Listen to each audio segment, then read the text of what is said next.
Finalizada la hora del almuerzo escolar, la maestra les comunicó a los alumnos que la junta directiva había planificado un simulacro de incendio en el que todos debían participar. Poco después sonó la alarma y los alumnos salieron para reunirse en el patio. Era un día caluroso, con el cielo despejado y un sol que hacía arder la piel, llenando las frentes de los estudiantes con pequeñas gotas de sudor. La maestra comenzó a leer la lista de nombres. Todos alzaban la mano y decían presente de forma mecánica, consumidos por el aburrimiento. Sin embargo, una chica de un grupo de 5 amigas se fijó en el hecho de que Carmen, una compañera de clase, estaba de pie junto a la alcantarilla, a la que le faltaba la tapa desde hacía semanas, y aún faltaba bastante para que la maestra leyera su nombre. Sus ojos brillaron. Carmen estaba entre las últimas de la larga lista organizada en orden alfabético. ¿Qué pasaría cuando la llamen si caía en las alcantarillas? Carmen está en la alcantarilla. Podrían decir y entonces todos reirían a carcajadas y la pobre Carmen sería el hazmerreír. Quién sabe, incluso podrían terminar por bautizarla como la chica de la alcantarilla. La oportunidad de romper el aburrimiento y hacer historia era perfecta, así que les comunicó discretamente la idea a sus 4 amigas y todas empezaron a golpearse en torno a Carmen, fingiendo torpeza para empujarla y hacerla caer sin que aquello pareciese premeditado. La maniobra fue perfecta, Carmen apenas emitió sonidos de queja mientras la hacían caer y cuando dijeron su nombre, las 5 chicas empezaron a gritar. Ella está en la alcantarilla. Ella está en la alcantarilla. Un mar de carcajadas se desató, pero las risas empezaron a silenciarse cuando la maestra se acercó a ver y antes de que emitiera palabra alguna, se giró y miró a todos con una mueca impregnada de angustia y terror. La situación no inspiraba risa alguna. Carmen había caído de cabeza en el hueco y al aterrizar su cabeza se había torcido hacia un lado en una posición totalmente imposible, su cara casi sin piel después de haberse raspado contra las paredes de la alcantarilla en la caída y una mueca espantosa como si hubiera tratado de gritar y no hubiese tenido el tiempo suficiente. La sangre se dispersaba en un charco que se mezclaba con el excremento húmedo y maloliente que impregnaba todo su cuerpo. Las 5 chicas se acercaron a ver. Una lágrima asomó tímidamente en la mejilla de la autora de la broma, mientras sus ojos atónitos contemplaban como una gorda cucaracha yacía sobre lo que alguna vez fue el rostro de Carmen, moviendo sus antenas como para ver si todo estaba bien. Pero nada estaba bien. Y ella y cada una de sus amigas se sintieron como uno de esos repulsivos insectos cuando la policía vino y determinó que Carmen tenía el cuello roto y estaba muerta.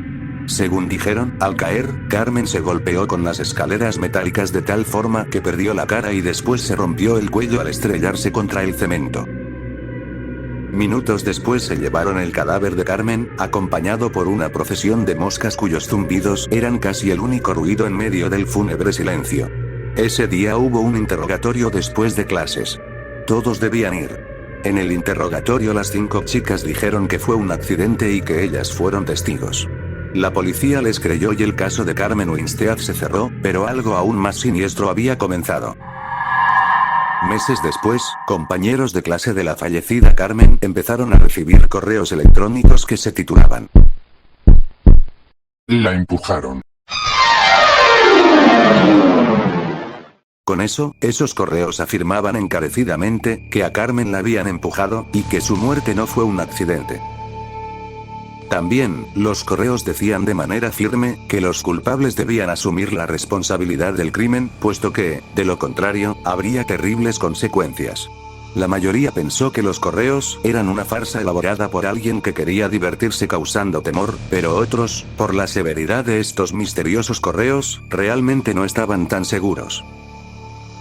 Transcurridos unos pocos días tras la cadena de correos, la chica que ideó el plan para ridiculizar a Carmen estaba bañándose cuando de pronto oyó una extraña risa. Cerró el grifo para oír mejor. La risa parecía venir del interior de la ducha. ¿Acaso se estaba volviendo loca? Aterrada, se secó rápidamente, se vistió, se despidió de su madre nerviosamente y se fue a dormir más temprano que de costumbre. 5 horas después, su madre se despertó al oír un portazo en la puerta de entrada.